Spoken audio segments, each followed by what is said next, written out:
Yemen के अंदर हौसी बागियों ने जो सऊदी हुकूमत को, सऊदी अरेबिया की फौज को या फिर सऊदी अरेबिया की बनाई हुई गवर्नमेंट को यमन के अंदर जो नकेल डाली है, इसके पीछे ईरान है। आज यमन के आर्मी चीफ ने एक बड़ा बयान दिया है और कहा है कि ईरान के मलेशियाज तो एक तरफ, ईरान के जंगजू तो एक तरफ, ईरान के आला ऑफिशियल, ईरान के डिप्लोमेट, ईरान के एम्बेसडर मलेशियाज को लीड कर रहे हैं। ईरान के बहुत सारे आला हुकाम यमन के अंदर आते हैं और यमनी हौसी बागियों को ट्रेन भी करते हैं, वेपन भी देते हैं, जबकि मामलात इस हवाले से सऊदी अरेबिया के खिलाफ जा रहे हैं। तो नाजरीन ग्रामी, हम डिटेल के साथ उस आर्मी चीफ की गुफ्तगू के बारे में बताएंगे आपको, और आर्मी चीफ ने जो मलेशियाज या हौसी बागियों के जेरे तसल्लुत इलाके हैं उस हवाले से एक ऑप्शन दिया है, वो ऑप्शन आपके साथ डिस्कस करेंगे कि ईरान का इन्फ्लुएंस उस यमन के अंदर किस तरह खत्म करना है। यमन के आर्मी चीफ ने वो भी बताया है। तमाम तर चीजें डिटेल के साथ डिस्कस करेंगे। छोटी सी गुजारिश है कि आप हमारा यूट्यूब चैनल हसनात टीवी को सब्सक्राइब कर लें, घंटी के निशान को दबा लें ताकि लेटेस्ट न्यूज आप तक बर वक्त पहुंचती रहे। नाजरीन, यमन के फौज के army chief lieutenant general Saghir bin Aziz का कहना है कि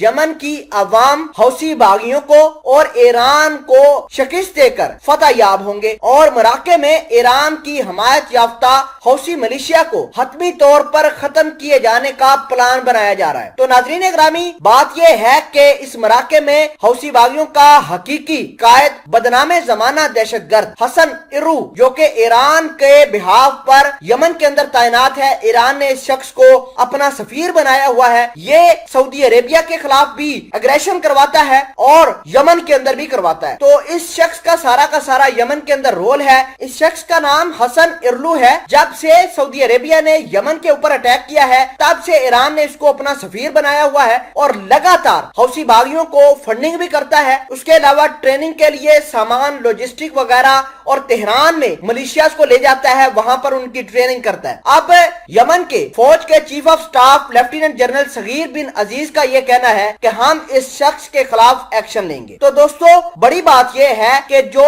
इलाके यमनी हौसी बागियों के कब्जे में है, उनके मुतालिक यमनी आर्मी चीफ ने यह कहा है कि कबाइल वाले हौसी बागियों के साथ लड़ने की जसारत ना करें। हौसी बागी काफी ट्रेन भी हैं और इसके अलावा उनके पास वेपन भी बहुत ज्यादा है, तो आम शहरी यमनी हौसी बागियों के साथ नहीं लड़ पाएंगे। नाजरीन ग्रामी, जैसे ही ये खबर बाहर निकलकर सामने आई तो सऊदी अरेबिया ने अपनी फौज को यह हुक्म दिया है कि वो यमन के खिलाफ अग्रेशन तेज कर दे। इसका मतलब यह है कि यमन की जंग, बेशक अमेरिका इसके अंदर कूदा है, यमनी हौसी बागियों को सपोर्ट कर रहा है कि यमन वाले जो है सऊदी अरेबिया की तंसीबात के ऊपर अटैक ना करें। पूरे दुनिया की जो ऑयल की प्राइसेस है वो क्रैश कर जाती है, ऑयल की मार्केट क्रैश कर जाती है, लेकिन यमन वाले लगातार सऊदी अरेबिया के ऊपर अटैक कर रहे हैं। आज भी यमन के हौसी बागियों ने कुछ ड्रोन सऊदी अरेबिया की सरहद के अंदर भेजने की कोशिश की थी जो बरूद से लदे हुए थे, लेकिन सऊदी अरेबिया की आर्म फोर्सेज ने उनको मार गिराया। तो आपको ये बता दें कि सऊदी अरेबिया के